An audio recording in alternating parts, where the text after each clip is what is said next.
ഇന്നത്തെ വീഡിയോയിൽ 2 കളർ മുട്ട നിങ്ങളെ കാണിച്ചു തരാം. അത് ഏതിൻ്റെയാണെന്നൊക്കെ വീഡിയോ സ്കിപ്പ് ചെയ്യാതെ ഫുള്ളായിട്ട് കണ്ടു കഴിഞ്ഞാൽ നിങ്ങൾക്ക് മനസ്സിലാവും. ഇപ്പോൾ തന്നെ നിങ്ങൾക്ക് ചെറിയൊരു ഐഡിയ കിട്ടി കാണുമായിരിക്കും. ഈ ഒരു ഏരിയയിലൊക്കെ നമ്മൾ ഷ്രിമ്പുകളാണ് ഇട്ടേക്കുന്നത്. ഷ്രിമ്പിൻ്റെ തന്നെ 2 വെറൈറ്റിക്ക് 2 കളർ മുട്ടയാണ് വരുന്നത്. അതുപോലെ തന്നെ വേറെയും വെറൈറ്റീസിൻ്റെ കളർ മുട്ടയ്ക്ക് വ്യത്യാസം വരുന്നുണ്ട്. അത് നമ്മൾ ഇനി അടുത്ത വീഡിയോസിലായിട്ട് നിങ്ങളെ കാണിക്കുന്നതായിരിക്കും. ഇതിപ്പോൾ റെഡ് കളർ ഷ്രിമ്പാണ്. ഇതിൻ്റെ അഡീഷൻ നിങ്ങൾക്ക് നോക്കി അറിയാൻ പറ്റും. ഒരു യെല്ലോ ഷേപ്പിലാണ് ഇതിൻ്റെ മുട്ട വരുന്നത്. ഷ്രിമ്പുകൾ പൊതുവേ ഇങ്ങനെയാണ്. ഇത് മുട്ടകൾ ഹോൾഡ് ചെയ്തുകൊണ്ട് നടന്നിട്ട് അതിൻ്റെ ഹാച്ചിങ് ടൈം ആകുമ്പോഴാണ് അത് ഹാച്ചായി പുറത്ത് വരുന്നത്.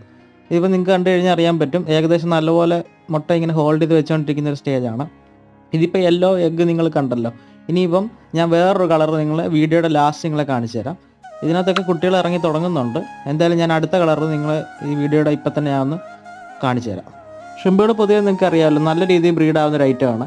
അതുകൊണ്ട് ഇതിപ്പോൾ നമ്മുടെ ഉള്ള ബ്ലൂ ആണ്. ഇതിൻ്റെ ബാക്ക് സൈഡിൽ നോക്കി അറിയാൻ പറ്റും ഒരു ബ്രൗൺ കളറാണ് എഗ്ഗ് വരുന്നത്. ഇനിയും പല കളറുകളുള്ളത് ഞാൻ ഇനി അടുത്ത വീഡിയോയിൽ കാണിച്ചു തരാം.